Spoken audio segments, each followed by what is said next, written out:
All right, everybody, welcome back again to the Wrestling Show. I'm your host, Mikey. And I'm Andrea. Welcome in. First, we'll go ahead and we'll get into the news. First up on the news, there's going to be a little change to our show. What we're going to do, once before in the past, we've already made a change. We've only been doing this for 3 months now, but we've made one change in the past where we changed our name quickly, right in the beginning, where we decided to do a different branding. Then now, the change this time is we're going to split the show up. So we're going to start bringing you a couple episodes a week instead of just one, so that we can spend a little bit more time on individual segments and not rush through things. Especially, I want to give more time to 205 Live and NXT because I think those shows are really good. NXT has been really good for a while, but 205 Live is really kicking it up, and I don't want to, I want to give those guys the time they deserve. I don't want to feel like I'm rushing through it just to get to the stuff that we both watched together. So I'm going to start doing 205 Live and NXT in a separate episode, and we're just going to be doing Raw and Smackdown on our episode that we do together. That way we don't really rush through anything on Raw and Smackdown either, so that everybody gets, that we can talk about each segment and give it, time if there's something that we really need to get into and not feel like we're rushing through it. So yeah, that's first news about that.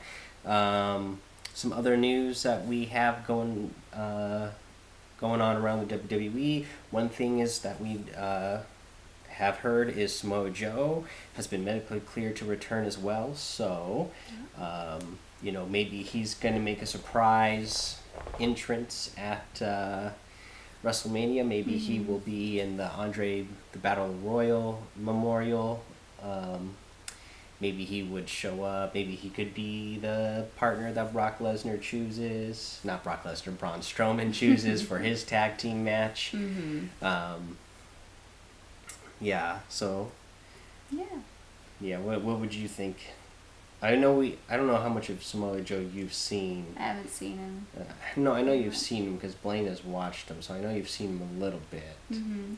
So, you've seen it at least a little bit, so I don't know what you would think he would be good for. Yeah. I could definitely see him being, Braun Strowman's partner. Yeah. Because Samoa Joe's a big guy. Yeah. So that's one thing. We got Samoa Joe there. We want to say congratulations to Marie Kanellis and Mike Bennett on the birth of their daughter the other day as well. Congrats. Yeah, congrats to them. What did they say her name? Frederica Moon is her name. Yeah, you might want to say congrats a little louder so they can hear you, so they can hear the congrats you're giving them. Oh, congratulations. Let's see here. What else do we got up?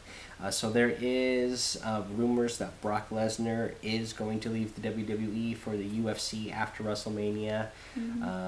In an interview, Paul Heyman, Brock Lesnar's, in-ring manager, said that he thinks that it's likely that Brock Lesnar is going to leave for the UFC. And Dana White, the UFC president, was at the WWE, some WWE events this weekend.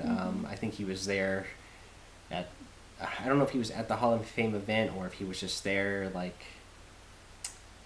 at some sort of preview. But anyways, Dana White was in New Orleans, and he said he doesn't know for sure when Brock Lesnar is going to fight in the UFC, but he says that Brock Lesnar is definitely coming back. There's no contract signed or anything, but Dana White seems like he's sure that Brock Lesnar is going to leave the WWE to come back for, to fight in the UFC. Okay. Yeah. Well, I haven't really seen Brock Lesnar play. Yes. So, I don't know. If he leaves, then okay. Yeah, that's the thing at this point with Brock Lesnar. I wouldn't be too disappointed just because we don't see him that often. We see him so little, in fact, that there's not really that much to miss at all because he's not there often enough to to be missed. I mean, when he's in there, he does really good stuff, but I do appreciate the guys a little bit more who are there every week and compete more often. Yeah. Let's see here. And then, and then there was also some news, before we get to the last thing I have here. This is a little bit sadder news, so we'll get to this and then hopefully pick it up with a little bit happier news after that. But so, Hall of Famer Johnny Valiant was struck by a truck the other day and died. He was 71 years old. He was part of a famous tag team back in the day. They, at the Hall of Fame event, I know they're going to do a little, graphic for him saying, in memory of Johnny Valiant, since I think it was just like 2 days ago now that he was struck by a truck. Unfortunately, I think the police said that, there was plenty of witnesses, and he, was trying to cross a busy road and ran across the road where there wasn't a crosswalk and was struck by a truck. So very unfortunate, very sad for Johnny Valiant and to lose him in that way. So there's that. And then also, next piece of news we have, also we are mourning the loss of Shawn Michaels' ponytail. He got a haircut. So he's got a short haircut now. I'm sure you've all seen it on Instagram and Twitter and whatever other else, WWE website now. He's cut off the ponytail. He's got his hair still slicked back and whatnot. Still, I think, it does a little bit better job of, I think he's losing his hair. He's going a little bit bald, so I think he was cutting off the long hair so it doesn't accentuate it as much. Maybe. Yeah. So now all we need is for Shawn Michaels to tell his barber to call Baron Corbin, so Baron Corbin can get his hair cut too, because that guy is holding on to something he doesn't need to hold on to as well. I can see him just like losing all the hair on the top and still having a ponytail. Yeah. Well, Paul Heyman. Long hair. Yeah, Paul Heyman, Brock Lesnar's manager, he did that for a long time. Because he always had long hair, long ponytail on for the longest time. He was like bald, like up here. Yeah. Like all up here, because you could see now he keeps all the rest of this shaved now, but like all where it's bald now, like it was like bald there, and he still had like a super long ponytail in the back and looked ridiculous. So he looks a lot better now with his haircut. Yeah. So Paul Heyman, Shawn Michaels, please talk to Baron Corbin, get him to cut his hair too, because he looks ridiculous. Okay, enough of that though. Let's get to our review of Raw this week, since, we're not going to be doing our normal NXT and 205 thing here. We'll be doing separate shows, so let's get into Raw. Raw this week, we opened up with a in-ring promo with Triple H and Stephanie McMahon sitting across from each other of Kurt Angle and Ronda Rousey, and Jonathan Coachman was there in the middle, trying to be the interviewer, mediator type of guy. Overall, I liked this promo. What did you think of this promo? Overall, you liked it? Yeah. Yeah, I liked it too. Yeah, because we start out with them, we get a little bit of, Jonathan Coachman's, he's like, trying to keep things civil or whatever, and then he's saying that he's got Twitter questions he want to ask, but he keeps getting interrupted before he can even ask the first one, because Ronda Rousey and Stephanie McMahon are going, they're exchanging words with each other, and Stephanie's like, we're gonna get Ronda polished, and Ronda's like, you guys, you're two-faced, I didn't know you guys had ulterior motives when you signed me. Kind of deal. And one of the reasons why I like this type of promo, and I think this was Ronda Rousey's best promo that we've seen so far, because she's still new at this, so she's still earning her chops in there. I think this is the best one, because this is the most like promo that you would see for UFC fights, where you would see two fighters sitting across each other from a room, and there would be somebody in the middle, and they would be doing this sort of like back and forth thing. So even though this is scripted, I think this was something Ronda Rousey would be a little bit more comfortable with, because she's used to, the promo being this sort of style. Right. It does well for what she did for however many years that she was in the UFC. Yeah, definitely. I mean, I thought she did a lot better too with her acting, so yeah, that's good. And then Jonathan Coachman finally does get to the questions, and I don't even remember what the questions were really. There was only 3 questions, and they got through them pretty quick. But there's a couple things that I did like that I wrote down here that I wanted to mention. I liked Triple H when he said, Kurt Angle, he had his 3 eyes, and he wasn't using the intelligence because he screwed up the best, like the WWE's biggest signing in history by running his mouth, and that he's setting her up to lose. What else? The whole thing where Triple H, Ronda calls them Two-Face, and then Steph says that they're going to beat Ronda Rousey and get her polished and get her the way they want her, because they're her boss, they're going to control her, type of thing. Yeah. Then Kurt says like, oh, Ronda's going to make you tap because she's the baddest woman on the planet, which he says a lot. He repeats that line a lot. Yeah. What else? Triple H makes a mention about how WWE is their life, kind of thing, so, Ronda Rousey may have been a fan when she was growing up, but, she hasn't been in it her entire life like Stephanie McMahon has, and, Stephanie McMahon's a pro, and she's going to show her what's what in the WWE. Yeah. Let's see here. What else did I write down? Another one that I really liked, a good line. So Ronda Rousey, when she was in the UFC, she did her last 2 matches. She lost her last 2 matches, and both times she did not handle it well. Like, she did not act like with good sportsmanship. She was a very sore loser, like was really mean to media, like didn't want to talk to media, kind of thing. And so when Stephanie said to her,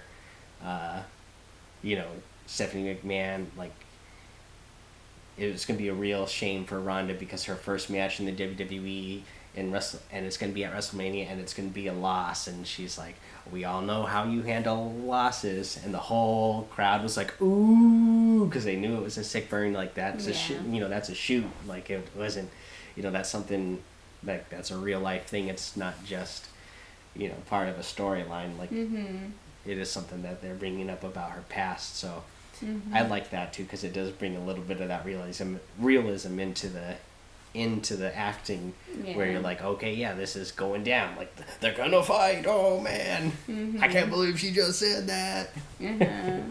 So I like that whole thing. Yeah.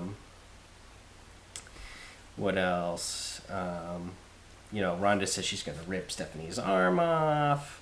But she wants to know which hand she is, because she wants Stephanie to still be able to sign her checks. I felt like Ronda, she kind of fumbled with that line a little bit in the delivery, but I still like the line.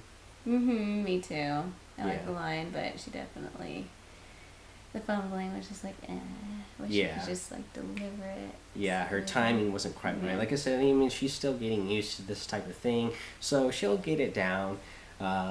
But, still at this point, she's still got a little bit of polishing that she needs to get in her promos. Right. And I mean, like, the acting in the WWE is very corny. So, like,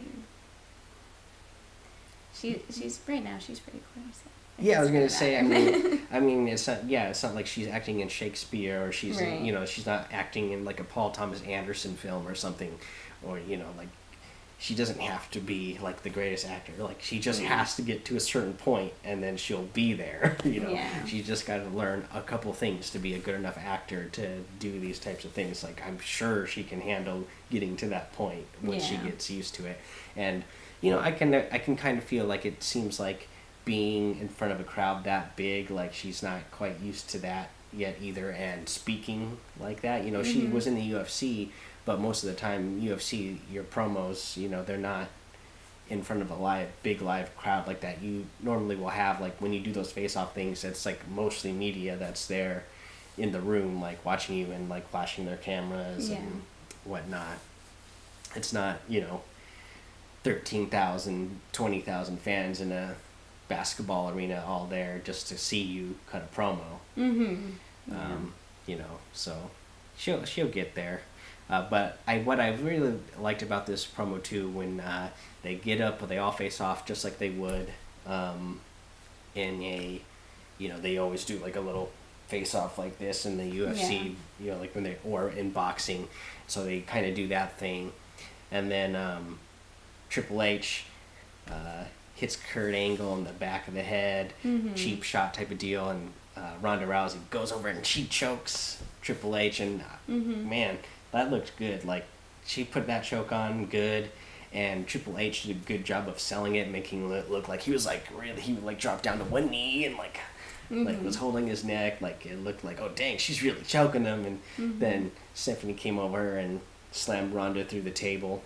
And I thought that was fine. I didn't mind that Stephanie, because at this point, like everybody. There's like nobody that thinks like, oh yeah, Stephanie would really beat Ronda Rousey in a real fight. Like everybody thinks that like, no, Ronda Rousey would take Stephanie McMahon no problem. But I don't have a problem with Stephanie McMahon getting the better of Ronda Rousey here, because she goes from behind Ronda Rousey while she's in the middle of choking Triple H. So it's not like they were both facing off in a fair and square even fight. Like Stephanie McMahon took advantage of the situation, so I felt like that was fine. Yeah, I agree. Yeah. Like, what did you think? Well, how did you think it looked? Well, I thought it looked... I'm trying to think. It looked believable to me. Yeah, and the way that Ronda landed on the table, I think at least maybe it was from the camera angle or something, it looked like it probably hurt. Yeah. And I think like I said, Triple H definitely did a good job of selling being choked. Ronda was doing a good job of selling that she's actually choking him hard. She gets slammed through the table. It looked like it was actual hard slam. And then I didn't know how to feel about how Ronda was selling the whole being slammed through the table though, because I wasn't sure. Like, she did look in pain for a minute, and then she was like kind of like looking up at Stephanie. She was like I was like, I can't tell. She's in pain there. She's mad. I guess it's kind of both. But so it didn't 100% get me like with them showing her like that. Yeah, that's true. But I mean, it was still fine, I think. Yeah. I didn't mind it at all. Okay. After that, we got a little, we got a video package for Asuka. I think this is a video package that we've seen before, and it was, just ran through, all the accomplishments she's had since she's joined the WWE, NXT, winning the women's title there. She had it the whole time in there until she willingly gave it up to join the WWE main roster. That she's still been undefeated. So, I mean, WWE always does a great job with the video package. So this was a good video package, and it just was, reminding everybody that Asuka's this big bad woman that's still undefeated. Yeah. What do you think? You like the video packages WWE does, or what? I like them. Yeah. What do you think about this one in particular? In particular? Yeah, this one in particular. Did you like this one, or what? Well, I just liked it. Yeah. I don't remember much about it. I just remember watching and liking it. Oh, okay. Next up after that, we had a match with Finn Balor versus Seth Rollins. And The Miz was here during this match at ringside. I love this match. I hear some people complaining about Miz being ringside during this match. They're like, "Oh man, he was talking too much," because Seth Rollins and Finn Balor were having like a really good match. Yeah. And it was a really good match. And you gotta go get that baby. Yeah. Okay, go get the babe out. Keep talking about this here.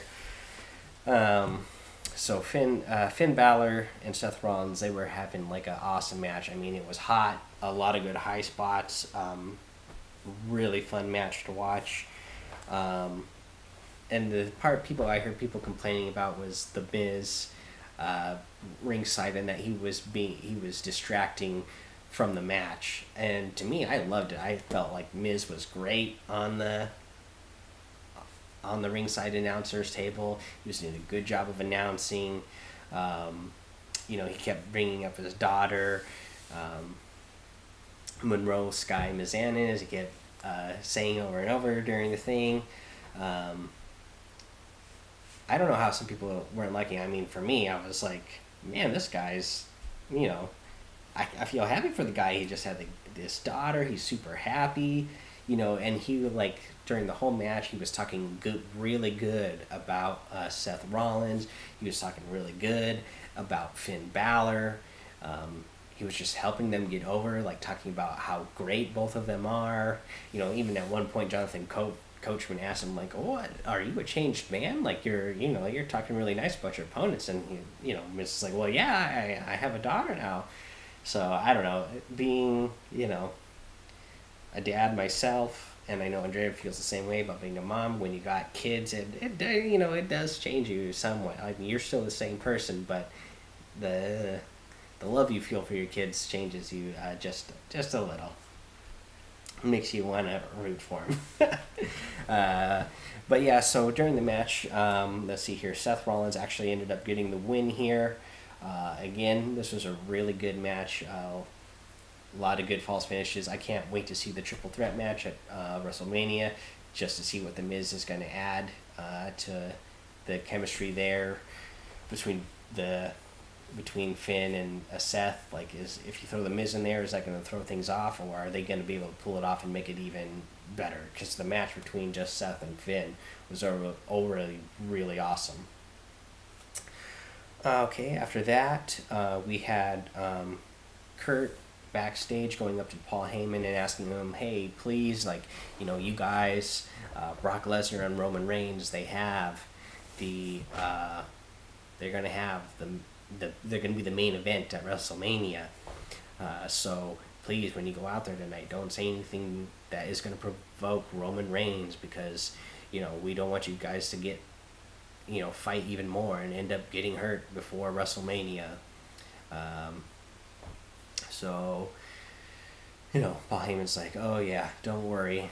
I'm not going to say anything, and you don't need to, you shouldn't be worried about my client. You got to be worried about Roman Reigns," type of deal. It was just a short little segment, so not a lot about that. After that, we get the Bar, and this is the Bar and Braun Strowman segment. The Bar, they come out here. They're complaining that they still, Braun still doesn't have a partner and doesn't say who his partner is. So Braun comes out and he's like, "Okay, yeah, let me introduce you to my partner. I've picked somebody, Braun Strowman." This is when he comes out. He comes out with like glasses on and like a white lab coat or something, and he's like, "Oh, I'm Braun Strowman, and he's Braun, I'm Brain," and he gets in the ring and starts fighting. I like this. I like this whole segment here.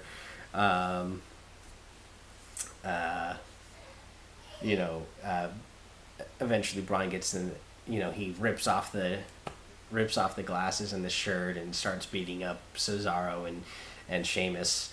And I liked Corey Graves did a really good job of selling it too. He was once he's like, "Oh wow, this is Braun Strowman's brother, Brains." Like, "Oh, this was great. I didn't even know he had a brother." And then when he finally does actually take off the jacket and glasses, Corey Graves is like, oh my gosh, it's Braun. Like, it's corny. It's corny and hokey, but that's what a lot of WWE is, and for me that's just like the perfect amount of comedy. Corey Graves did a great job of getting that whole segment over as well, and really helping me suspend my disbelief and just enjoy the entertainment of it. Let's see here. After this, we had a match between Matt Hardy and Goldust. And they're both, going to be entrants in the Andre the Giant Memorial Battle Royal at WrestleMania 34. So I guess that's why they're having a match. We get Matt Hardy with the win here. He's like talking to the trophy. After he wins the match, he goes over and starts talking to the match some more, and he's like calling it like Andre the Huge or something like that. I don't know. The guys, I'm loving his character, the whole Woken Matt Hardy in the WWE iteration.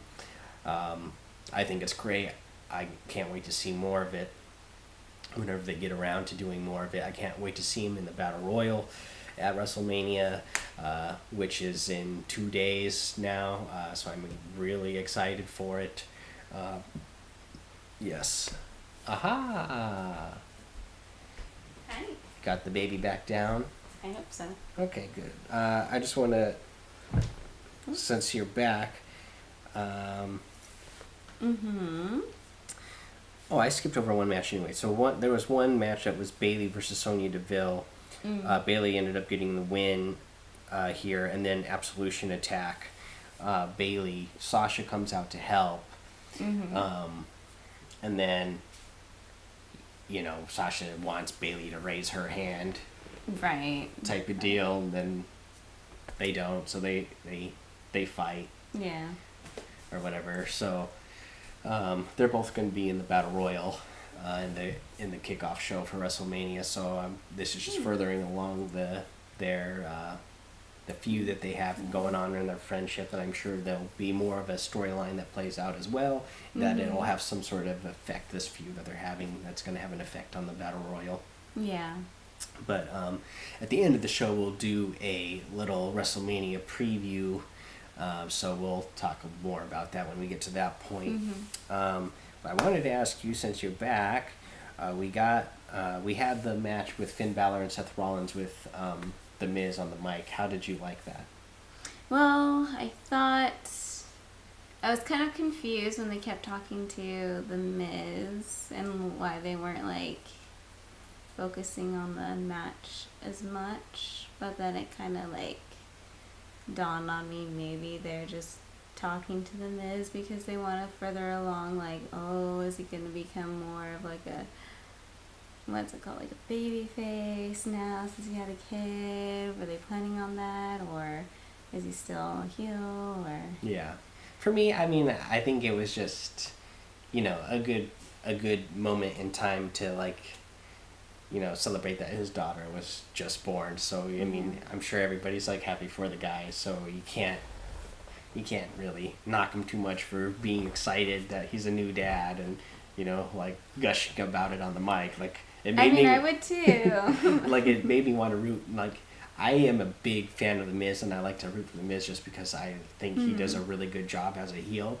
But, him talking on the mic here and, talking about being a new dad made me, remember what it felt like to be a new dad both times both of our sons were born. And I was just oh, man, I want to cheer for The Miz as a babyface now because, man, I can relate to that guy. I know what it's like. So, yeah, I didn't mind it at all. Yeah, I thought that was awesome that he got to talk about his baby girl. Yeah. And how it makes him feel now. Yeah. Then the other thing I got to, what did you think about the whole, you saw the Braun Strowman? Right, I thought that was funny. Yeah, I thought it was comical. Yeah, thought it was comical. I liked that as well. Just thinking about it makes me laugh. Thinking that I actually thought that he was going to come out with showing, who his partner was, but Yeah. And I like seeing the comical side of Braun Strowman because it gives him more character. It gives you more things to root about him. Like when he first when he first started doing the mixed match challenge matches with Alexa Bliss, I heard a lot of complaining like, oh, he's doing, like, not a lot of people were watching the mixed match challenge anyway, so I don't think it was going to hurt his persona too much, but a lot of people were like complaining like, oh, he's doing too much comical stuff there, he's supposed to be a monster beast, like, and I'm like, no, let him do this comical stuff, let him do this stuff that gives him even more character, because it makes you root for him even more, just it gives him more depth behind his character. I really like it. Right, he's not really supposed to be a babyface or a heel either, so... Yeah, he's just the big bad beast that can destroy anybody. Right, so you just want to like him. Yeah. Because even when he does these comical things, like, he's still, like, it's not like he's being comical and, like, not showing how much of a beast he still is. He's, like, comes out and he's still the big buff guy, even though he's brains, and then he rips everything off and still... like, destroys Sheamus and Cesaro, so, you know, it works for me. Yeah, me too. Let's see here. So, next up, let's just get back to where I was at this point. So, we had a match, let's see here. Oh, no, next we had a promo with Alexa Bliss and Mickie James. This was another one of those, like, flying word promos, but this was the one where, like, they're doing the whole, like, mean girl thing, and they're talking about Nia Jax being a blubbering, you know, they're gonna beat her and she's gonna be another crying like a blubbering mess, and Mickie James like, oh, blubber, you mean, like, you know, like she's blubber, you know, like making a fat joke type of deal, just making you hate them even more, like, oh yeah, I can't wait till Nia gets her hands on Alexa type of deal. I mean, that's how I feel about it whenever I see it. Yeah, me too. I don't know if I accidentally fast forwarded that part, but I got to see Nia Jax come out, and I don't know. At some point, I accidentally fast forward too far into it, and then I had to, go back. So I don't know if I went back far enough. Okay. Inside baseball, and Jay didn't finish watching it with me, so she had to go back and rewatch it. DVR. Yeah, on DVR. Let's see here. So the next thing that after that, did you see John Cena came out, and then so you did see this. So John Cena did come out, and he said, okay, yeah, you know what, I'm going to WrestleMania as a fan because Undertaker hasn't responded. He's been silent, so I can only take that as a no. So I will be at WrestleMania, but I'm not going to have a match. And he says like, oh, I don't want to.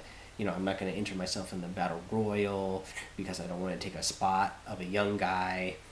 And,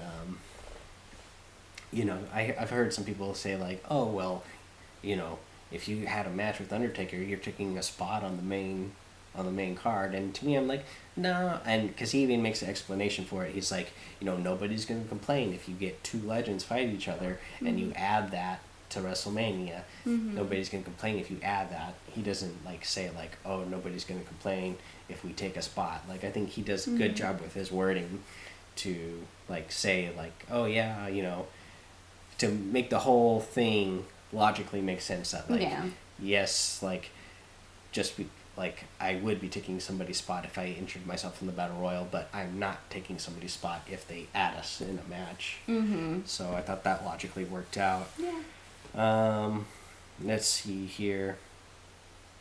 And I liked this whole promo that he did too, because he really, did a good job of like getting other wrestlers over. Like during the promo too, he's like talking about how excited he is to be a fan because he's going to see, the best performer he knows, AJ Styles. He's going to get to see another great match with Finn Balor and Seth Rollins because they just had a great match earlier in the night. So he's talking about how he's going to get to see those guys perform, and he just mentions a couple of people that are fighting that at WrestleMania.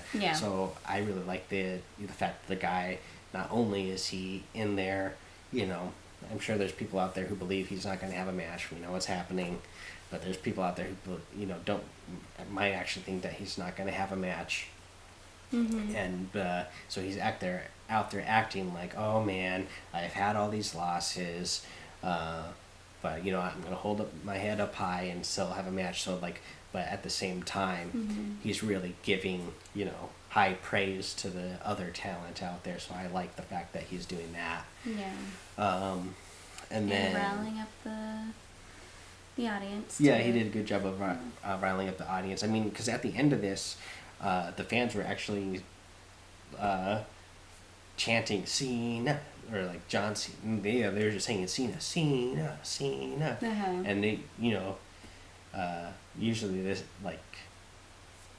chants go, you know, his entrance music's like everybody goes, John Cena sucks, when it's to his music, and then like because throughout his whole career, he's got the same thing with him and Roman Reigns, you know, like fans are so 50-50 on him, that, you know, like the chants usually go like, let's go Cena, and then the other half of the end goes, Cena sucks, let's go Cena, Cena sucks. But so this was the first time that I can remember in the longest time that there was just a Cena, Cena, like people were just cheering for Cena, like there was no Cena sucks at all during that chant. So I mean, obviously people were like, okay, yeah, like we appreciate you, like you're doing a good job of doing these promos, like you've had a great career as well.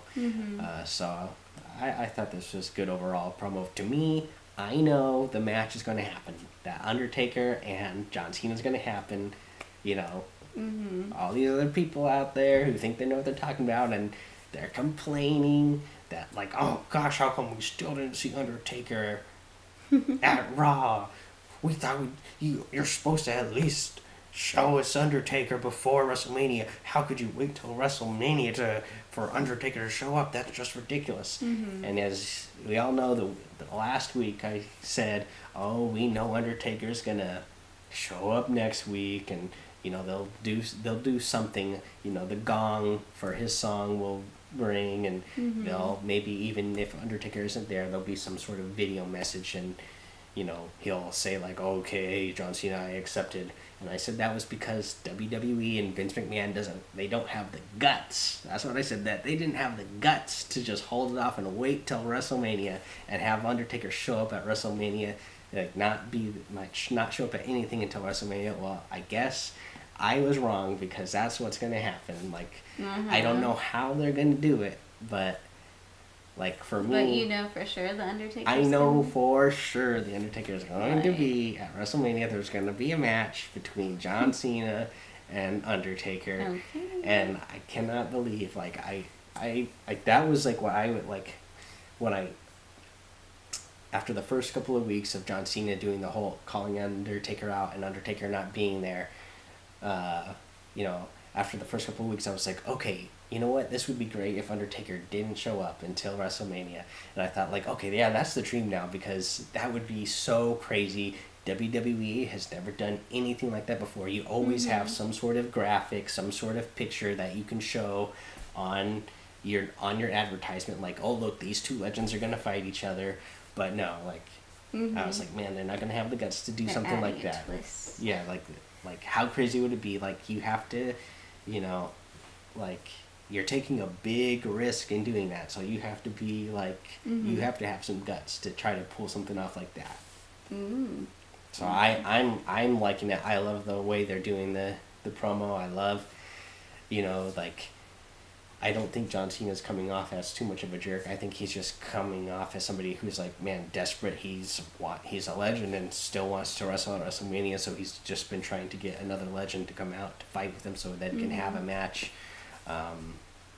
Yeah, I like it. I like this whole storyline. Yeah. I think sometimes when I hear other people talking about it and they complain like a week by week basis. Like, they're only focused on like what just happened. But WWE is a continuous storyline. Like, it just goes and goes and goes. It never ends. Like, it's just an infinite storyline that goes on. Unless the WWE ends. Anyways, it just goes on and on and on forever. Yeah. So, you know, these storylines don't necessarily have any official starting point or officially like ending point. You don't know when this storyline is going to start, and you don't know when the storyline is going to end. So there's going to be a lot of stuff that happens in between. It's like, I'm a big fan of the X-Files growing up, and I'm a big fan of the new X-Files now. But especially the original X-Files, when it's like 20-something episodes a season, you usually get a couple episodes at the beginning of the season that like pertain to the main storyline, and then definitely the last couple of episodes at the end of the season pertain to the main storyline. But throughout the middle of the season, you get some that pertain to the main storyline, and then you get some episodes in between as well that are like your monster of the week type of thing that don't have anything to do with the main storyline, but they're there. And so you have stuff that filler, but that doesn't mean those things aren't great. Like, you're still getting, it takes a while to get to the main story, but it will all eventually come together. You just gotta be patient. Like, you can't just complain like, oh well, this storyline wasn't good this week, so it's all bad. It's like, no, the storyline is still a good storyline. It's just a long storyline, and not everything's gonna be 100%. Like the greatest thing you've ever seen on TV every week. Like, you just gotta be patient, and when you look back on the storyline as a whole, you might be like, oh wow, that whole storyline. When you think about it, look at the whole thing. Like, the whole thing was good. Yeah. You could look at individual parts and say like, oh, that part wasn't too great, but the whole thing is, all of it put together, great stuff, guys. I guess I'll have to keep watching then. Exactly. Just to see it in whole. So next up after that segment, we had Kurt telling Roman to keep it civil, because Brock Lesnar and Paul Heyman are going to go out to the ring later tonight and have stuff to say, and Roman's like, oh yeah, well, if they say anything too bad about me, like, I'm still going to defend myself, da-da-da, so, if they say something to provoke me, then I will go out there, type of thing, being the tough guy. So again, this was just another short little segment here. They're trying to move this whole storyline along. Not a lot to say about this one, I don't think. No. Yeah. Okay. Well, do you have anything to say about it? Not really. Oh, okay. You're making it sound like, oh, well, you don't have anything to say. If you have something to say, you can say it. Yeah. No, I don't have. Yeah, I was just saying that there wasn't much to it. I mean, it was very straightforward on what happened. So. Yeah.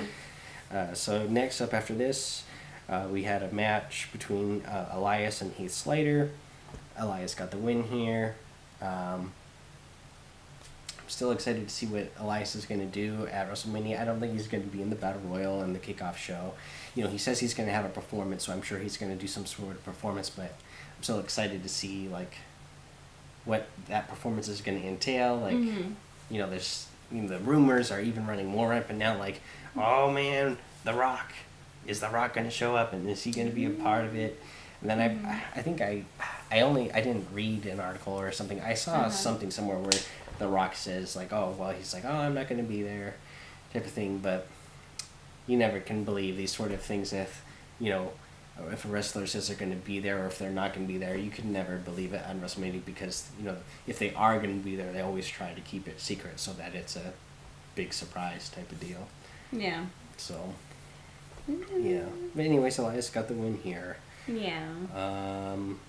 Then after this, we got a promo backstage where Kurt Hawkins approaches Braun Strowman and asks him like, oh, like, I heard you need a partner, or can I be your partner, type of thing. And he's wearing a shirt that says like, oh, pick me, Braun, or something like that. And then Braun like throws him through a wall. Oh yeah, I remember that part. Yeah, I thought it was good. Again, I mean, it's still comical because it's hokey. Like, it's not, people don't throw people through walls in real life. Like, if you tried to throw me through that wall, like, I would break my neck or crack my head, because I'm not gonna, the wall's not gonna break so easily like that. Depending on how thin the walls are, because I've seen somebody put a dent into a wall before. Yeah, but not but through it. Go all the way through the whole wall and make a big hole like that. No, that's not in real life. So it's still very corny, but it's still comical, but at the same time still showing, it's a mix of comedy and still showing, strength on Braun Strowman's part, and I like that. Yeah. After that, we get a match.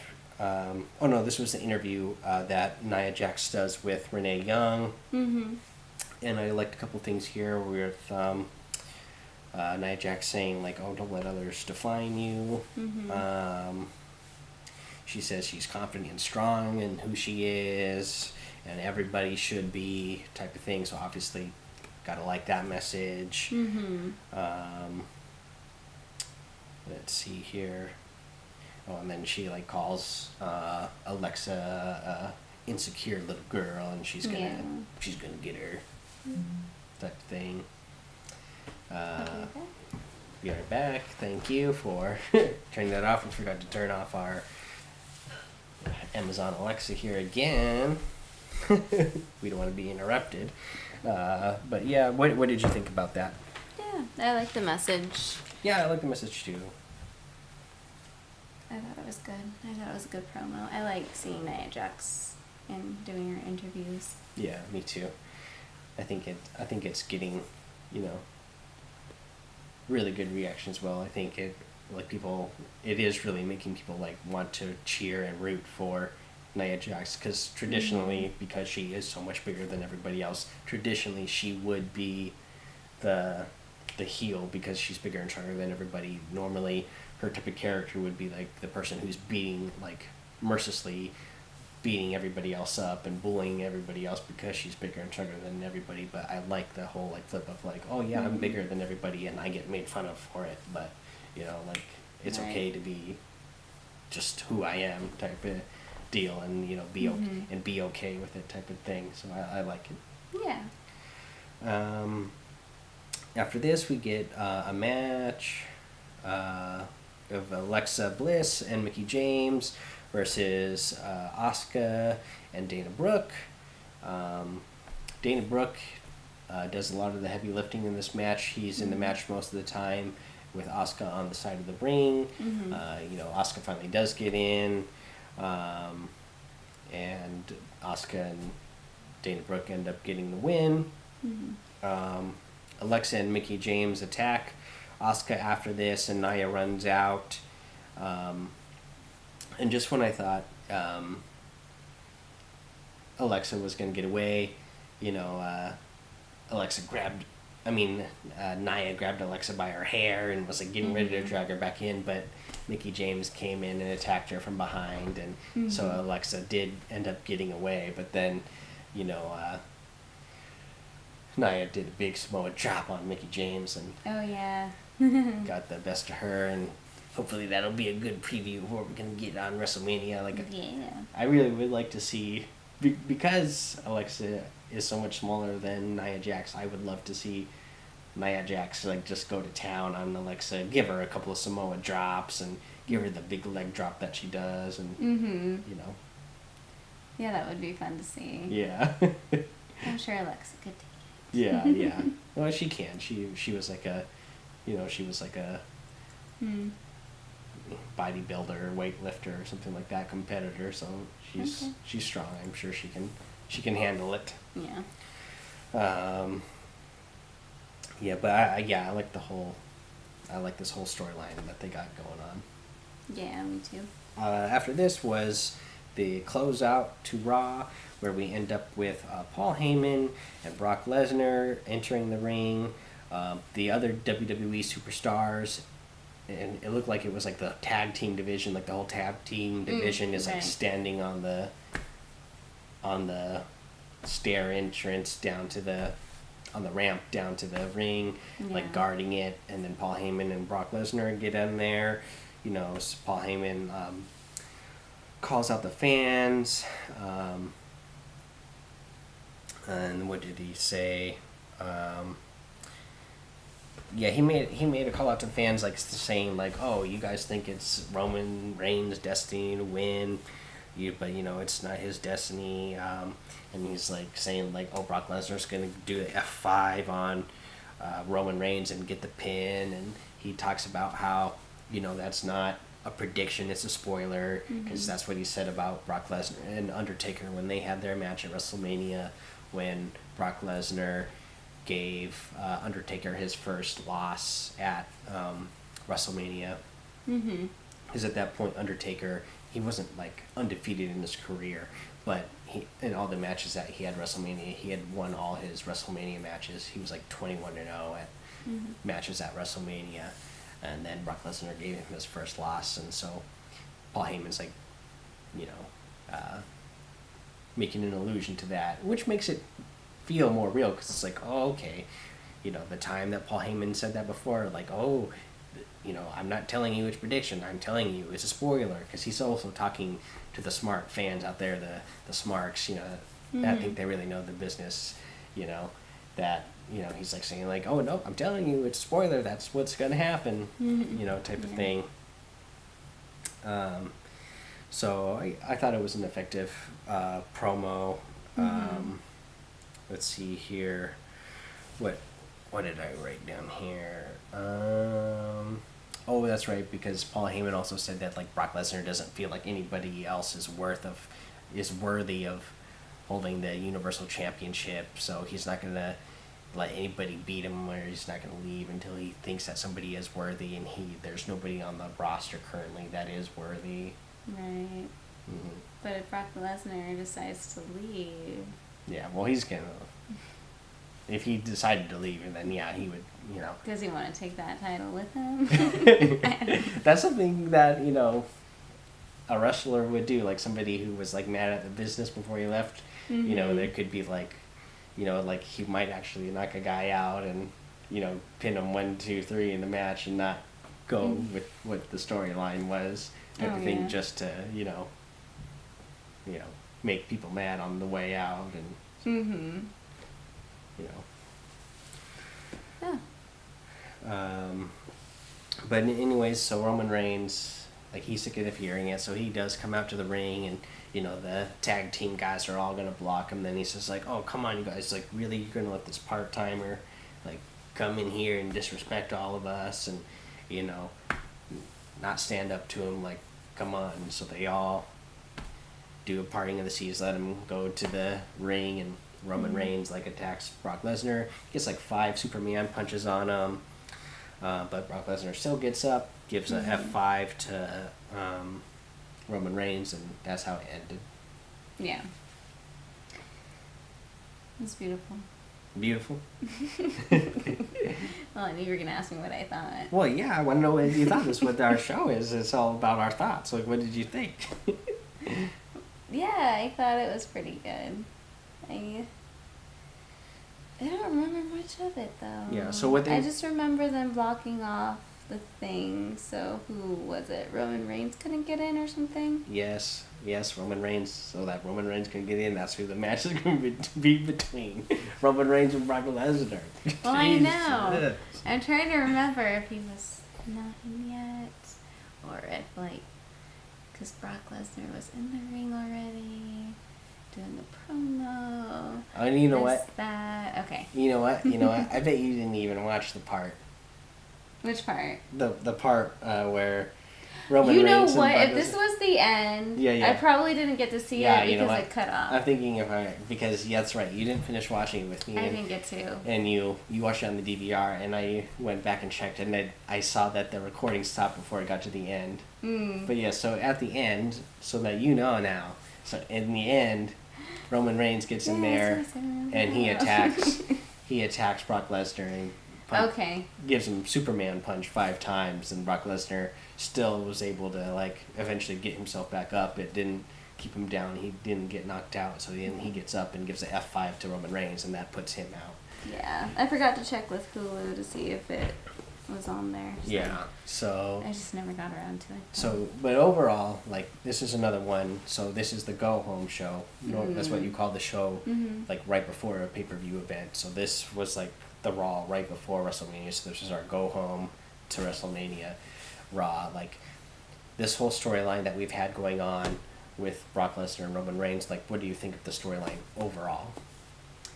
I think it's a pretty good storyline. I think it's really corny, but overall it's doing its job. Yeah, yeah. Of, you know, bringing us to WrestleMania and to see what's gonna happen with Roman Reigns. Yeah, for me, it's been effective. I feel like they've been making enough realistic points of like, hey, you know, Brock Lesnar's just been this part-time guy. He doesn't care about the fans. He doesn't care about us. Like, he's just, you know, Oh yeah. this guy who doesn't really care about our business, and he's gonna like go back and forth between businesses. You know, whoever's gonna pay him more money. Does he really not care about WWE though? Is he more interested in just fighting real fights? I think he's just interested in money, like Money. because you know the other thing that he could be doing and threatening. So a little bit more behind the scenes for you on his whole situation. So when he last fought in UFC, he got dinged. He had there's like a steroid testing company, USADA, that the UFC uses, and he got dinged. Like they found some steroids in his system or whatever. So he got put on like the watch list or whatever, and like a no compete list or something. So even once he gets reinstated, like if the UFC hires him back, he still can't, like, even though he's been gone for a long time, like where he was in his suspension, that picks up right from there. So he would still have 7 months left to serve in that suspension once he went back to the UFC before he could fight again. So if he, you know, it's April 6th now, so if he decided to go back to UFC tomorrow, or like the day after WrestleMania, he still wouldn't be able to have another match until November. Oh, okay. Because he still has to serve 7 months suspension for failing that drug test. So he actually won't get paid until he fights. Right, yeah. Well, that's how the UFC works anyways. You just get paid on a fight per fight basis, and you get like a portion of the pay-per-view sales. But anyways, he would still have to serve that 7 month suspension. So it, and he's already like 42 now. So is he really going to go back because he's 42? Everybody else is going to be a lot younger, or would his thinking be? Is he just trying to get more money out of WWE by threatening, like, oh yeah, I'm going to leave to go to the UFC, just to bring up the stock of his worth, so that the WWE will give him a higher contract? Or, the other thing is he could really be wanting to go back to the UFC because he's getting at the end of the age now where he's not going to be able to compete at a high level anymore because he is getting older. So if he figures, like, well, I still have to serve 7 more months, like, if I'm going to do it, like, I better do it now. That way I can serve my 7 months right away and still, be able to fight 1 or 2 more matches before I, like, cannot do it anymore because I'm just going to be my body's going to be too broken down to do it, type of thing. Interesting. So, yeah. So I don't know what he's actually going to do, but that could be an option. Don't know how he thinks. Yeah. Well, that was Raw, so let's go ahead let's get over to SmackDown now. On SmackDown this week, we opened up with Daniel Bryan. He comes out to the ring. He introduces Shane McMahon. Shane McMahon comes out to the ring. Like, they talk about how they've had their feud for the last couple months and that they've been butting heads. Daniel Bryan and Shane say that they're going to be on the same page now. Shane McMahon wants to shake his hands, and Daniel Bryan's like, no, let's hug it out. And so they end up eventually hugging it out. Yeah. I thought this was good. The only thing I didn't like about this promo was some fans. No. Some ding-brain fans out there who are chanting, what? They're doing the what chant at Daniel Bryan? Like, why would you do the what chant at Daniel Bryan? Like, even if you think, like, okay, oh, great, this is how they're playing it out. Like, the storyline is, like, all of a sudden Daniel Bryan and Shane McMahon are going to be friends to fight Sammy and Kevin Owens. Like, it doesn't matter. Daniel Bryan, we're getting Daniel Bryan back. Don't do the what chant at Daniel Bryan when he's delivering a promo. Oh, man, I can't believe people were doing that. Where were they when they did that? Was that like... Were they like in Atlanta? Or was that Raw that was in Atlanta? I think Raw was in Atlanta. It doesn't matter where they were. It doesn't matter. Don't what Daniel Bryan. We finally, it's been 3 years since we got to see him in in-ring action. We get him back now, so don't do the what Shane Adam. He's like the best guy in the business. Why would you do that? Doesn't make any sense. You're getting what you've all wanted and been waiting for the longest time. Even if you do think it's corny, I don't think it's corny. I like what's going on with the storyline here. But even if you do, don't what Daniel Bryan. Give the guy respect, man. Come on, don't do that. And for me, I like corny. I know it's corny, but I like corny, so. Yeah. But yeah, so that was that. After that, we had a match between Charlotte and Natalya. During this one, Carmella tries to run out here again to distract Charlotte by like pretending to cash in the Money in the Bank again. Yeah. She's done that so many times. Yeah, she's done it a few times. This time, Charlotte just like kicks it right out of Carmella's hands, and then she ends up, getting the win here over Natalya. Mm-hmm. And then Asuka comes out and she says like, "Oh, Charlotte, you're gonna bow down to me," and Charlotte's like, "I'm ready for Asuka," and they kind of like stare at each other and whatnot. And I'm excited. They were actually going to be, in a mixed match challenge later that night. Right. Anyways, I watched. That was the only kind of thing that kind of messed up this whole storyline when you think about it. It's like, oh man, you know that Asuka and The Miz are not going to lose the mixed match challenge because they're not going to have Asuka lose her winning streak in a mixed match challenge right before WrestleMania. Like, they want to save that for WrestleMania. You want to go into WrestleMania with that suspense. Like, okay, is she going to keep her streak and win the championship, or is this finally going to be her first loss? Like, they're not going to do that for the mixed match challenge. So you knew Asuka and Miz were going to win that. But yeah, so next up after that, we had a little promo with AJ Styles, and he says like, oh yeah, you know what, he does wear his emotions on his sleeve, but that's like his strength is that he wears his emotions on his sleeve, and that he's going to use all his emotions on his phenomenal forearm when he delivers it to Shinsuke at WrestleMania, and he thinks that Shinsuke's taking him too lightly. What did you think about this little promo here? I thought it was pretty good. I think AJ Styles pretty much did what Nakamura did, though. So yeah, so for me, I really like this little video promo too, because I don't think AJ Styles is the greatest at delivering promos, but I mean, he did really good in this one. Like, it was believable. I was like, okay, yeah, like he does seem like he's getting all worked up and emotional about this. Like, he seems like he's into it. Like, yeah, I thought he did a good job.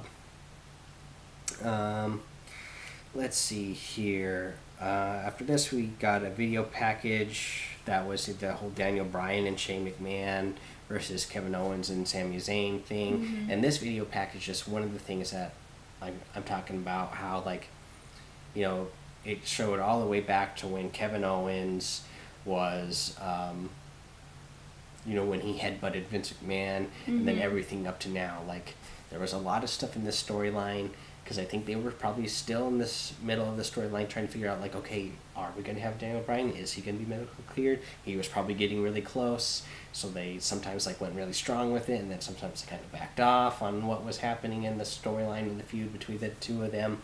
But this was, like, one that, like, okay, yeah, if you go all the way back to the point where Kevin Owens, like, headbutted Vince McMahon and Shane wants his revenge, and then, like, the feud just keeps going, like, oh, it's like, okay, yeah, this all makes sense put together. There were certain points that, like, it was like, okay, what's going on here? But when you look at the whole thing, it's all good. Okay. And then we're getting Daniel Bryan back, so it's really good. I like it. Yes. Let's see here. Next up, we had a match between Rusev versus Jinder Mahal. I think this was the one where, like, Sunil Singh was like... Was this the one where Sunil Singh was, like, singing when Jinder Mahal came out? I I don't remember. I think so. It was funny because Sunil Singh was like singing for Jinder Mahal when he came out, and it was like super bad. And then Aiden English sang for Rusev when he comes out with Rusev Day, and he even did like a little rap or something like for Rusev's entrance. So I thought that was really good. But anyways, Rusev got the win here. Bobby Roode was sitting ringside for commentary. Randy Orton eventually comes out, and he gave a RKO to Rusev, and then like Bobby Roode and Randy Orton were facing off in the match, but everybody was cheering Rusev Day still. So I think everybody's still like really over for Rusev and Rusev Day. Yeah. After that, we had Shinsuke, like a little video package here with Shinsuke saying that he does take AJ seriously, and he's waited his entire life to come to America because he's always wanted to wrestle at WrestleMania. So he's not taking AJ lightly, and he's gonna give him a need to face. I remember it. Yeah, you remember it? And what do you think about it? I always think that he's good at delivering his promos. I like watching him. Yeah. Nakamura. And it's very believable. So good. Next up, we had a little corny ad with a New Day. They're like pulling like laptops out of their pants and whatnot, and then the Usos come in, and then I like that. they're all like talking about the WWE Network and how you can sign up now and get it free for a month so that you can get WrestleMania for free, and then the Bludgeon Brothers come in and they hit the camera with their hammers, and the whole thing was corny. Whatever, it's It's an ad. I don't mind it. I liked it. Yeah, see, some people like it. Really I've heard a lot of people are like hating on it. Why? But to me, it's just like, it's an ad. It's a company. Like, they're running an ad for their own business. Like, it didn't bother me. I didn't think it was like the coolest thing I've ever seen. But it was corny. But it didn't bother me. No. Yeah, and if you really liked it, then that's great. That's exactly who they're going for. If there's people who are out there and they see like, oh, that's silly. Yeah. And, oh my gosh, I can get WrestleMania for free this year. A lot of people my age, like, remember when there was, like, 3 or 4 or 5 of us friends who are all, like, in grade school, like, asking our grandmas if we can mow their lawns, if we can all get $10 together, and we can all pool and go to whoever's house that month, whichever parent is going to let all these kids come over to watch a, WWE pay-per-view event. Yeah. And they're like, okay, there's 6 of us. We all got $10. We got $60 to drop on this pay-per-view this month. Jeez, that's a lot of money. Yeah, well, that's how much a pay-per-view event is. It was like $60 to get a pay-per-view event, and now you can pay $10 a month for WWE Network and get every single one. So like people hear that now, there's going to be people who only tune in this year. At this time of year every year, because they're like, oh yeah, I used to like wrestling, and I know WrestleMania. I want to watch that. That sounds like fun. Yeah. So they'll tune in this time of year, and they'll be like, oh whoa, like this is how you can get WrestleMania now. Like, yeah, let me check that out, and I can get it for free this month. Like, I think it's a good way to get people hooked on to it, and like say like, it's just $10 a month. I can get every single pay-per-view versus. Growing up, I was paying $60 every time there was a pay-per-view. Yeah. So, yeah, it didn't bother me. Good. Next up, we had an 8-man tag match with Battle Royal competitors. I don't even really remember what went on here. What? Which one was it? The 8-man tag match with... Was Baron Corbin part of it? Yeah, he was. He won. Baron Corbin won that match. Yeah. I honestly don't even remember. I wasn't too interested in it. I remember it. Okay, you tell me. What did you think? Since there's actually one that you remember. I can't give you a more. play-by-play like you do. You don't have to give me a play-by-play, but just tell me what you thought of the match. Well, like you said, no, it was pretty memorable. I remember guys were getting tossed over the ring, tossed over the rope. Yeah, over the top rope. Over the top rope, and I saw, what's his name? The blonde curly haired dude. What's his name? Dolph Ziggler. Uh-huh. Yeah, he was going to get tossed over, but then he stopped himself and tossed the guy over that was trying to toss him over. Oh, okay, I remember So that that was pretty cool. I think that's all I remember right now. Yeah. But then Baron Corbin ended up getting some kind of pin, and then... Yeah, I think this whole match was just to, give more advertisement to like, oh, look at all these guys that they're going to be fighting against each other in the Battle Royal, and that's exactly what you... Mm-hmm. That's why whenever there's a Battle Royal coming up, you always get a match where you see people throwing each other over the top rope because you're like, oh, yep, guess what? That's how you're going to eliminate somebody from that match that's coming up. Yeah. So, yeah. Yeah, that's what happened. Yeah. All right. Well, I'm glad you remembered that one and remember more details about that one. You're welcome. I'm glad I did too. Yeah. I'm so proud of myself. Yes. Good job. Thanks. Next up, we had Kevin and Sammy. They entered from the crowd. And I like this was a really good promo as well because Kevin Owens, they're like, oh, we're not going to apologize to Shane and Dan Bryan, but, we need to apologize to Bree and Birdie, Daniel Bryan's wife, Bree, Mm-hmm. Bella, and their daughter, Birdie. Because she's like, because we're going to, destroy Daniel Bryan at WrestleMania, and he's not even going to be the same man when we're done with him. Yeah. Type of deal. And they're getting ready to say more, and then Kevin Owens' mics, the mics get cut off, so they start leaving the ring, and then Daniel Bryan and Shane McMahon come out. Mm-hmm. Would they say? Oh yeah, Daniel Bryan was telling all the fans okay, everybody, get your pictures out, get your cameras out, take pictures of Sammy and Kevin because this is going to be the last time you see him on SmackDown. Mm-hmm. And Shane McMahon started singing the na na na na, hey goodbye, right. for them. Mm-hmm. And what do you think of the storyline here, with Kevin and Sammy potentially losing their jobs?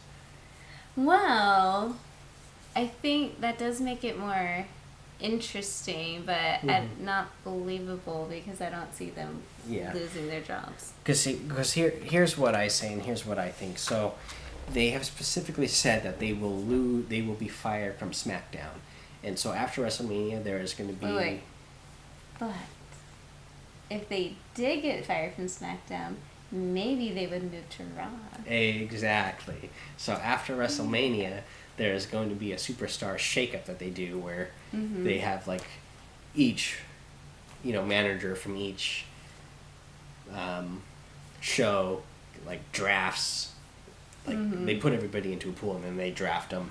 And so obviously Kevin and Sammy would be fired from SmackDown, but whoever the manager for Raw was could just say oh, we're gonna hire them to Raw. Yeah. So even if they do lose, that's fine. We'll talk. Yeah. We're almost at the end of SmackDown here. We'll talk to that. We're almost to the WrestleMania preview, so we'll talk about that in just a couple seconds. Okay.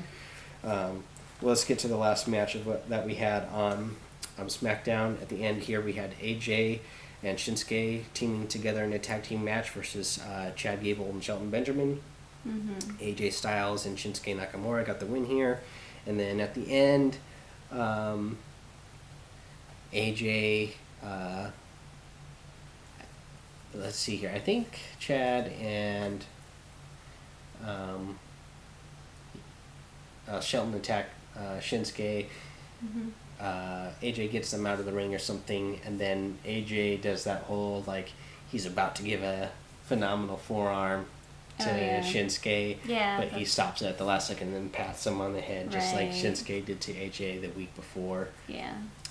That's what I was talking about. That he did exactly this. Yeah, and I really liked it here because Shinsuke actually, like, after this, like, you saw him actually get kind of like, you saw him cower down for a minute, and then when he realized he didn't get hit, like, he had like a really mean, like, mad look on his face. Because the whole thing between the two of them leading up to WrestleMania has been like so respectful, but now with the last 2 weeks of them faking their finishing moves on each other, I think they're finally like, it's like, okay, like, oh, that guy's really under my skin now, and we're gonna have a good match at WrestleMania, and I'm gonna beat him up type of deal. Oh yeah, that would be good to see. Yeah, so I kind of like the way the emotions are starting to get put into the storyline, and you know. Yeah. Yeah.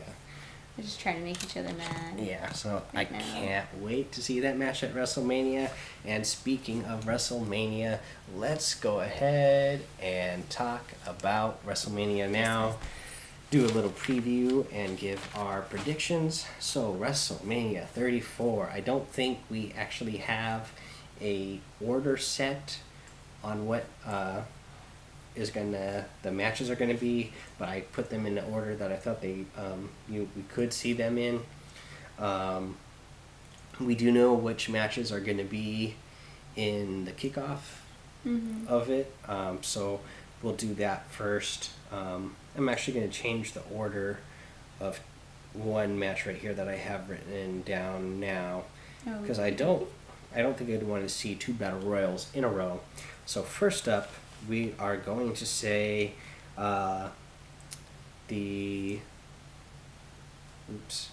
change this here. So first up, let's talk about the Andre the Giant Memorial Battle Royal. Who you wanted to win here? I don't know. It's pretty much everybody else who doesn't have a match is going to be in this battle royal. Okay. Like, for the main guys, like, we'll probably get a couple of, like, because not everybody is announced for the battle royal yet, so there'll probably be a couple of former legends that will show up, maybe a couple of celebrities that show up and enter themselves, but those won't be the guys that win. So who would you want to see win? Like, I think Goldust is going to be in it. Bray Wyatt's going to be in it. Matt Hardy's going to be in it. Just pick somebody. Just pick a guy. Who's going to win? Well, there's a lot of guys. Now that I think Baron Corbin's going to be in it. Dolph Ziggler. That match that you remember. I know they're going to be in that. Those are the guys that are going to be in it. So it's just so hard to choose.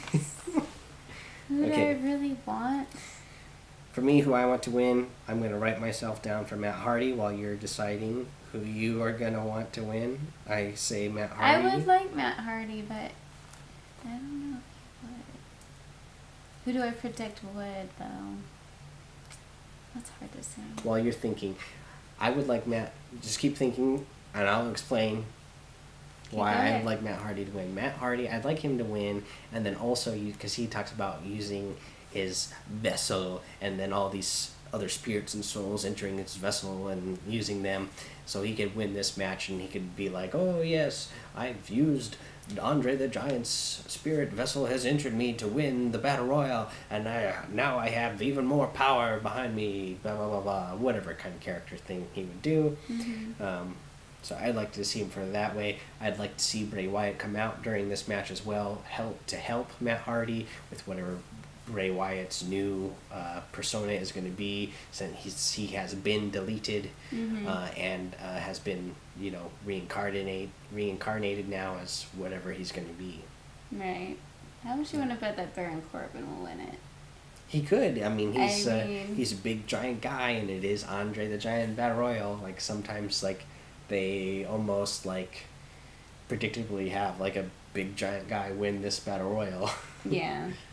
That's true. Yeah. But, like, I think it would be Baron Corbin, even though I do like those other guys. I like Dolph Ziggler, too. Okay, I'm going to write Baron Corbin down for you, because that's the guy you've said the most. Because I think they want him to stand out after WrestleMania. Okay. Yeah, I can see how you think that, but really with these Battle Royal matches, they do them every year, and it really doesn't do much for the person who wins. You know who Mojo Rawley is? No. See, you don't. I know you've seen Mojo Rawley, but he's so insignificant when it comes to the show that you can't even remember who he is. And he won last year's Andre the Giant Battle Royal. Like, just because you win this match, it's not something that really helps your career out that much or anything. Okay. It's just like a pre-show kickoff thing. Oh, okay. Okay, so next up, we are going to have the Cruiserweight titles. Cedric Alexander versus Mustafa Ali. And for me, I think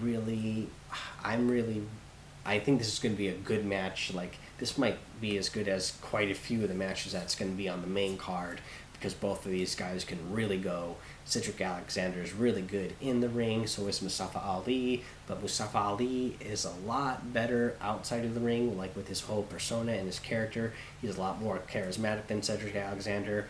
Cedric, like I said, I really like him in the ring, but he just can't deliver a promo. He's not really charismatic, so I really like Mustafa Ali. I'm thinking Mustafa Ali is gonna win this match. So I'm gonna put myself down as predicting Ali is gonna win. I want to root for Ali. You going for Ali as well? Mm-hmm. Excellent. So next up on the kickoff show, we also have the women's WrestleMania Battle Royal.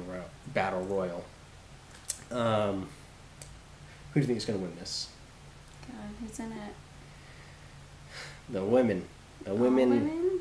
Yep, except for Asuka and Charlotte and Ronda Rousey and Nia Jax and Alexa Bliss. Pick any other woman that's on the roster. Okay, I'm gonna go with, let's see, who's really good right now? I'm trying to think. You go first and I'll let you know. Okay. So, for me, what I'd like to see happen here is I'd like to see Becky Lynch win. So I'm going to write myself down for Becky Lynch. And the way I'd like to see this happen is we know that Sasha Banks and Bayley are feuding. And somehow this is going to be a turn where maybe Sasha Banks finally turns back to heel. She throws Bayley out in a moment where she's taking advantage of Bayley again so that she can, Sasha can be fully heel again, and then Becky Lynch is able to then take advantage of Sasha and throw Sasha out, and then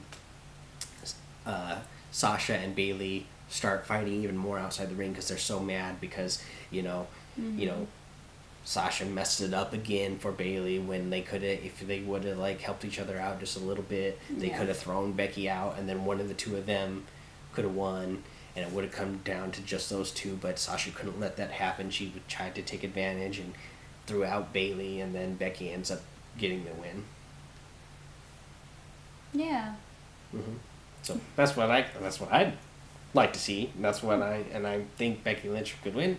What do you think? I think Bayley would win. You think Bayley? Okay. And so what do you think about the whole storyline? Because nobody's really sure. Is Sasha Banks going to be the one that turns heel, or is Bayley going to be the one that turns heel? Nobody's sure about that? I always thought Sasha Banks was going to. Oh. Okay. To me, I think it's Sasha. Yeah. And would you rather see Sasha, or would you rather see Bayley be the heel? I would rather see Sasha. I can't really see Bayley being a heel. Yeah. Her personality is just too... Yeah, me either. And I think it would be something I like her personality. Yeah, I think that's something you could do later on down the line. But they haven't done anything with her storyline-wise in a while. She was really over with the fans a year ago at last year's WrestleMania. Mm-hmm. But this year, they didn't really give her enough, so they didn't keep that momentum going. So her fandom kind of died off a little bit, but if they start building her back up again with a feud with Sasha Banks, and you get fans really cheering for her again, if you did want to turn her to a heel later, then it would be even more of a dramatic thing. So I don't think right now would be the timing to get her to turn to heel. Yeah. Okay, but there's those. So now let's get to the main card. First up, we're going to have a tag title match between The Bar and Braun Strowman and a partner of his choosing.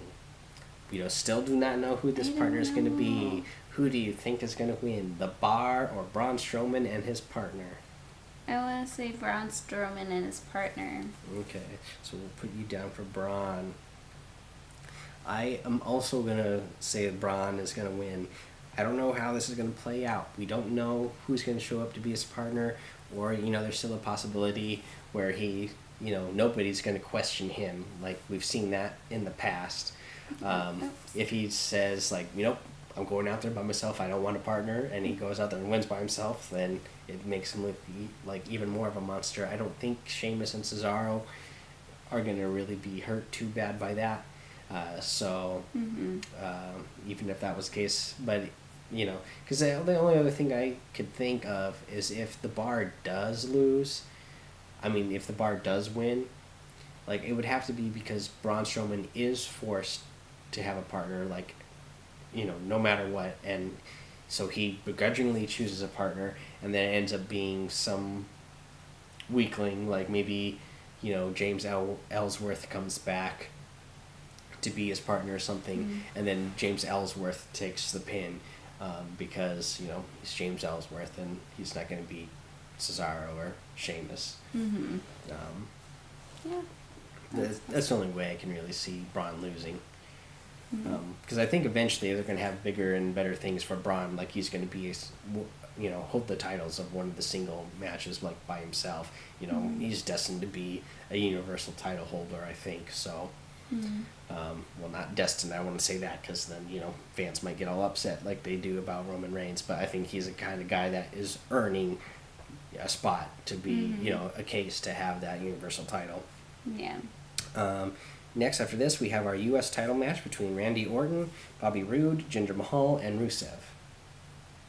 I want to go with Rusev. Rusev, I'm going for Rusev as well.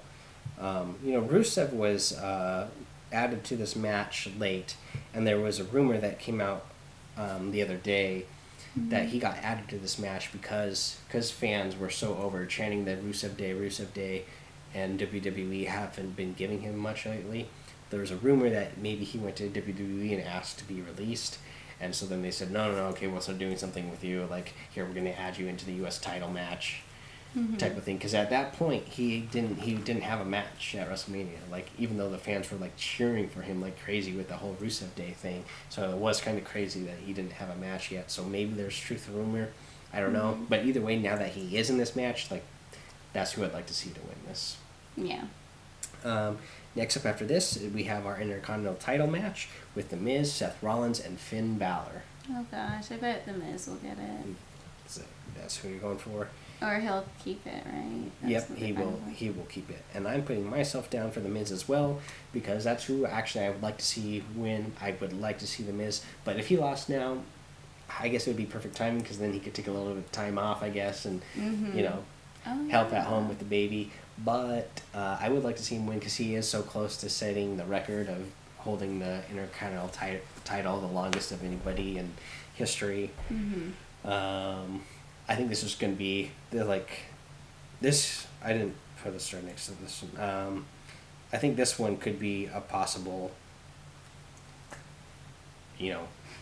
show stealer. Like, this could be a match that is performed so well that this might be one that everybody's talking about after WrestleMania. Like, there's a lot of matches during WrestleMania, but this could be one of the ones that everybody's like talking about. But, like, did you see that match with Seth Rollins, Finn Balor, and Miz? Like, oh man, that was crazy. I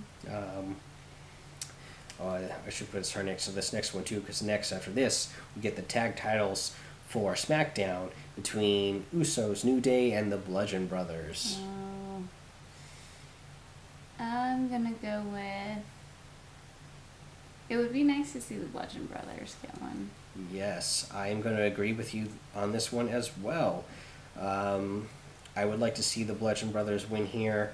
I think with everything that they've been setting up, like, it's kind of been leading to the Bludgeon Brothers winning, because we've seen over and over, like, really good matches between Usos and New Day, but you don't want to keep doing that over and over and over and over and over and over and over.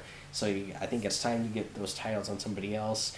You get a new tag team in there that can start feuds with new people, or even start feuds with the New Day and Usos themselves here.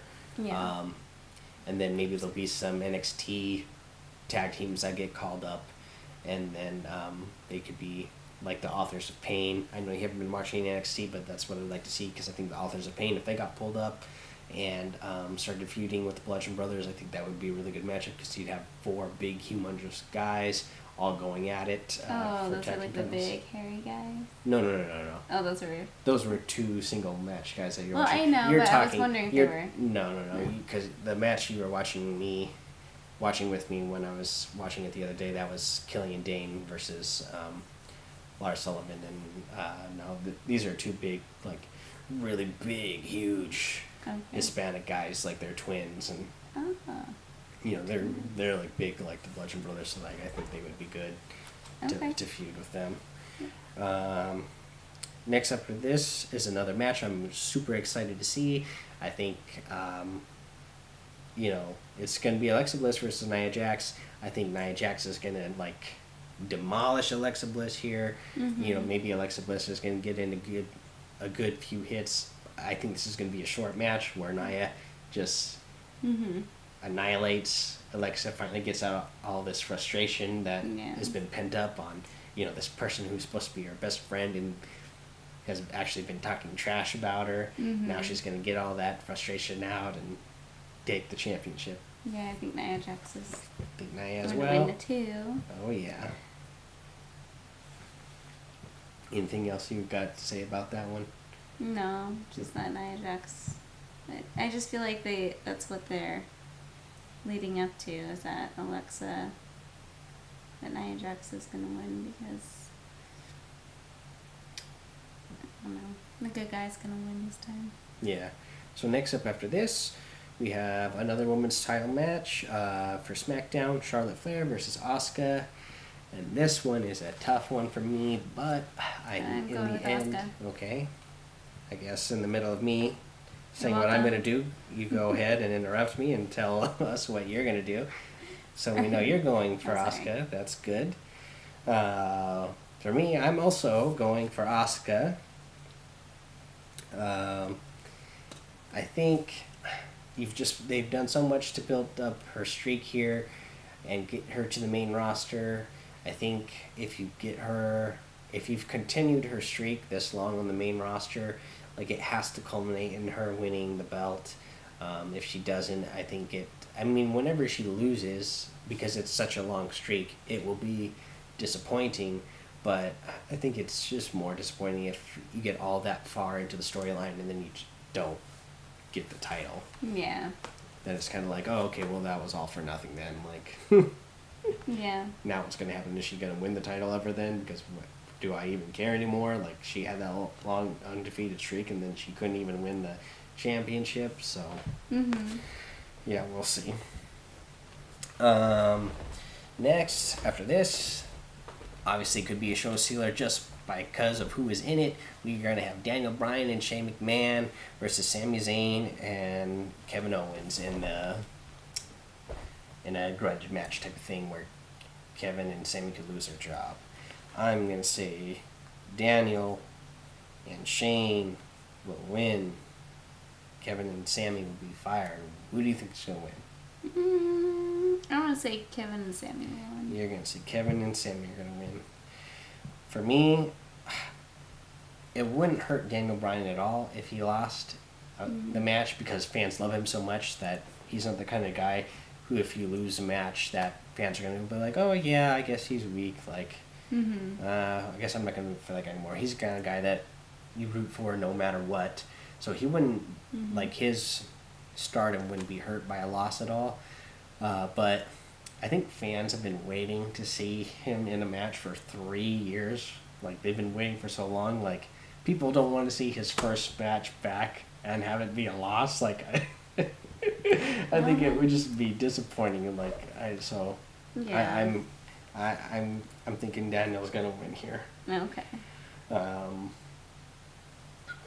Yeah, I know there's some people out there predicting that maybe Daniel Bryan does a heel turn, and he actually ends up helping Kevin and Sami attack Shane, since they've been feuding in the past. I don't think that's what fans want either. They don't want to see Daniel Bryan after 3 years like make a heel turn so quick. Like people are still wanting to cheer for him. They don't want to see him. They would still cheer for him even if he was playing a bad guy. So there's no point of turning him into a bad guy. People just love the guy too much. People are predicting, well, maybe Shane would make a heel turn here and he would join up with Kevin Owens and Sami Zayn to attack Daniel Bryan, which in the storyline, the whole long storyline that we're talking about, like I just don't think that really wouldn't make any sense at all. So I don't see that happening. So I hope they get a win. You think Kevin and Sami could win? I think that can make sense too, because then you don't have to worry about them like definitely being fired from SmackDown and having to go to Raw. Like when they do that shakeup, you could, you know, they could still go either way. So although I wouldn't mind seeing them on Raw, but then who would you trade from Raw to go to SmackDown? I don't know. You know, it doesn't know. They switch them up all over the place, so you never know who would be where. Okay. Next up after that, we're gonna have our Kurt Angle and Ronda Rousey versus Triple H and Stephanie McMahon. I'm gonna say Ronda and Kurt Angle are gonna win here. I'm gonna say the same too. Okay. Yeah, I think Ronda Rousey is going to get her debut match at WrestleMania. They're not going to give her a loss in her first match at WrestleMania. To win. Yeah, she's going to win. They're going to make her look good, and that's going to start her whole storyline for the next year, which could culminate in her just like leading up to getting better and better and better.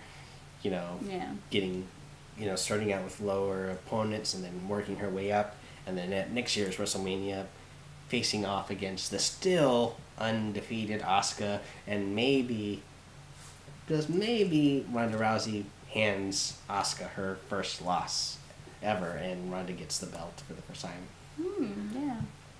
Yeah, it could be something that happens. Next up here, we have another show stealer. The match I think I'm most excited for outside of Daniel Bryan's return.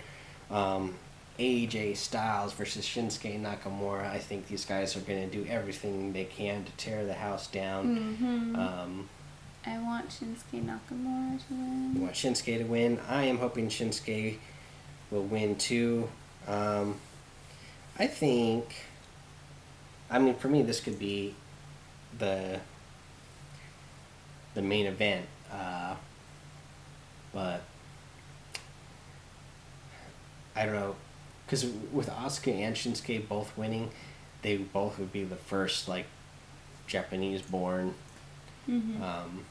competitors to win a WWE championship. Yeah. So I think that'd be cool to see two of them in one show. Because there's been a lot of Japanese competitors throughout WWE history, and wrestling is really big in Japan right now. They got a big promotion there, New Japan. So I think it'd be cool to see the first one.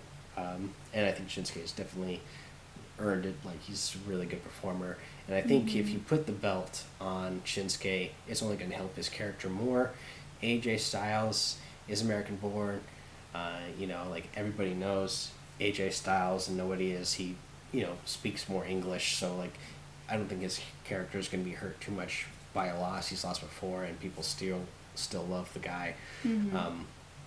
But if you put the belt on Shinsuke Nakamura, you just put that much more shining of a light on Shinsuke, so that you can put him in a lot more feuds for people coming after the belt to just show off how good this guy actually is. Because I think a lot of mainstream, people who only watch the mainstream stuff, Raw and SmackDown, and don't watch the other stuff, don't actually know just how good the guy is, and the guy is really good. Yeah. I think he's really good. Yeah. Next up, Brock Lesnar versus Roman Reigns in the main event, as Kurt Angle said and Paul Heyman said. And then, Roman Reigns, and you said something, but I didn't hear what you said because you were yawning. Oh, I said Roman Reigns. Roman Reigns, yep. I think that's what everybody thinks. It would be some crazy turn of event if Brock Lesnar ended up winning here. But Roman Reigns is going to get the win. And then this is when what happens in my thing that I said a few weeks ago that I thought would happen is John Cena, he's been sitting in the crowd the entire WrestleMania. He's bummed because he doesn't have a match, but he's having a good time in the stands. as a fan, he's sitting in the front row near the announcer's table, and he's been, between matches, he's been going up to the people in the crowd, like being like, "Oh man, aren't you guys having fun? I'm having so much fun here, woo!" Getting the crowd really into it, and then we get this last match between Brock Lesnar and Roman Reigns, and Roman Reigns is holding the belt and holding his arms above his head, super excited, raising his hands super slow like this whenever he does get his wins, and when he does his entrance into the ring and stands on the ropes and he raises his arms up and flexes his muscles, he always goes really slow, and everybody's going to be booing because they've been expecting that now for the last 4 years, the way they've been doing the storyline. Everybody's like, okay, yeah, we've been seeing this forever. We know this has been going to happen. So half the crowd's going to be going really crazy because, some people really love him, and then some people, feel like he gets shoved down their throats and they're forced to like him, so they don't like him and they boo him. So there's going to be a lot of booing. And then John Cena's gonna be like, "Oh, come on, guys! Oh man, what a great match that was, right? Like, oh man, like, how crazy!" Because you know what, Roman Reigns, for guys who don't like Roman Reigns out there, they don't know what they're looking at, because the matches he has, he puts on a great performance. He always does a really good job performing in the ring. So does Brock Lesnar. So I'm sure they're gonna tear the house down as well. It's gonna be a good performance inside the ring. But anyways, John Cena's going to get on there and be like, "Oh, great, guys. Like, man, you know what? I had fun with you guys all out in the crowd here. Bummer I didn't have a match. And, Undertaker never showed up. Blah, blah, blah, blah, blah. Because, he's a coward, la, la, la, la." And then, boom, whatever happens, whatever music hits, whether it's, just the gong, whether it's a gong, and then Kid Rock playing American Badass, and we get Undertaker coming out. No matter what, Undertaker comes out, boom, he attacks John Cena, and we get a match here. Some people are predicting that maybe there's not actually going to be a match, that maybe Undertaker just comes out and does a choke slam or a tombstone pile driver on John Cena, and then they play out a whole another year storyline where they actually have a match at next year's WrestleMania, because next year's WrestleMania 35, and that's like a like a seminal number, 35 every 5 years kind of a thing, is a big deal type of thing. But I think they would do a match now, and I'd for me, we see this match, I would like to see Undertaker win this match. Yeah, me too. Undertaker. He lost his last one. Yeah. It would be nice to see him come back And get a win, yeah. Because the other thing, some people doing this whole prediction where maybe Undertaker comes back and just has an attack on John Cena and they wait to have a match till next year. I think with the way the storyline's been playing out with John Cena, saying that how bad he wants a match at this WrestleMania, if he doesn't get, if Undertaker shows up and then we don't, it's just like Undertaker attacks John Cena, and, they have a little fight, that's not the same as a match. One person is going to end up, doing a finishing move on the other and, standing tall over them, and they'll be the winner of the fight, but it won't be a match. So I think it's going to culminate, there will be an actual match, and, Undertaker will come out on top. Yes. Yeah. I hope so. Yeah, but yeah, I think that's what's going to happen. I'm super excited for WrestleMania. 2 more days. 2 more days away from the time that we're doing this recording. I really, SmackDown and Raw got me excited for WrestleMania this week. If you are not excited for WrestleMania, you don't have a pulse, or, maybe you're not a wrestling fan, I think those are the only ways you would not be excited for WrestleMania at this point. Either you don't have a pulse anymore, or you're just not a wrestling fan. Because otherwise, it's WrestleMania. All the matches that we went through, man, all these matches could be a main event on any other pay-per-view. So I think we're full of great matches. So I'm excited. It's going to be awesome. I'm excited too. Yeah. Thanks for joining us. Quickly,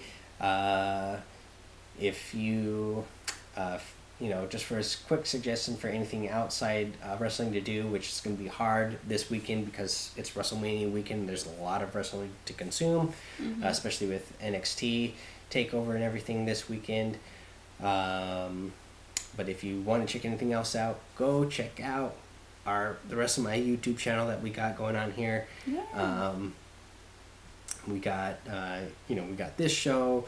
We're doing some video game streams. I've been streaming a lot of Fortnite lately. Speaking of Fortnite, I started doing a podcast on Anchor called Daily Fortnite.